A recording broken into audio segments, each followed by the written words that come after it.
అభ్యర్థిపై TDP అధిష్టానం కీలక నిర్ణయం తీసుకుంది. మాజీ కేంద్ర మంత్రి కోట్ల సూర్యప్రకాష్ రెడ్డికి ఇన్ఛార్జ్ బాధ్యతలు అప్పగించింది. ధర్మవరం సుబ్బారెడ్డి పేరును గతంలో ప్రకటించారు చంద్రబాబు. ఇప్పుడు కోట్లకు టికెట్ కేటాయింపుతో సుబ్బారెడ్డి ఆగ్రహం వ్యక్తం చేస్తున్నారు.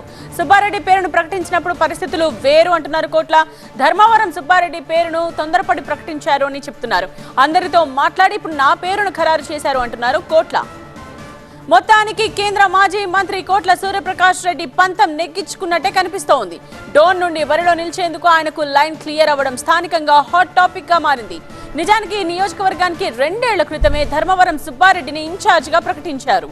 ఇప్పుడు కోట్ల సూర్యప్రకాష్ రెడ్డి పేరు తెరపైకి రావడం, ఆయనకు బాధ్యతలు ఇవ్వడంతో సుబ్బారెడ్డి ఆగ్రహంతో ఉన్నారు. డోన్ అభ్యర్థి మార్పుపై బనగానపల్లె మాజీ ఎమ్మెల్యే బీసీ జనార్దన్ రెడ్డి కూడా అసంతృప్తిని వ్యక్తం చేస్తున్నారు. ఆ రోజు తాను ప్రతిపాదించిన ధర్మవరం సుబ్బారెడ్డిని కాకుండా ఇప్పుడు కోట్ల సూర్యప్రకాష్ రెడ్డి పేరు ప్రకటించడం ఏంటని ప్రశ్నిస్తున్నారు. డోన్లో తాజా పరిణామాల నేపథ్యంలో బీసీ జనార్దన్ రెడ్డితో పాటు ధర్మవరం సుబ్బారెడ్డి ఎలాంటి నిర్ణయం తీసుకుంటారోనన్న ఉత్కంఠ నెలకొంది.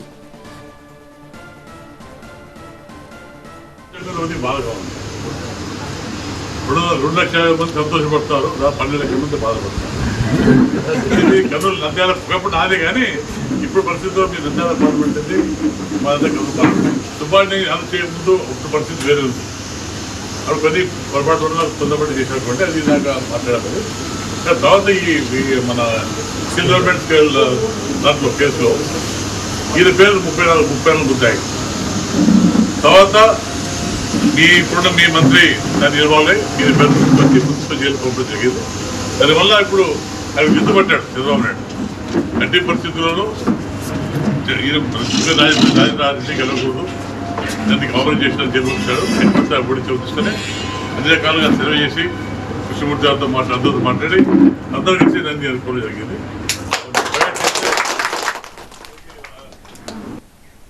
కోట్లకే టికెట్ ఫైనల్ చేస్తే తన పరిస్థితి ఏంటో తేల్చాలని సుబ్బారెడ్డి కోరుతున్నారు. ఇప్పటికే నియోజకవర్గంలో కోట్ల వర్గీయులు సుబ్బారెడ్డి వర్గాల మధ్య గ్రూప్ వార్ పీక్స్ కు చేరింది. దీన్ని టీడీపీ అధిష్టానం ఎలా డీల్ చేస్తుందనేది ఇప్పుడు ఆసక్తికరంగా మారింది.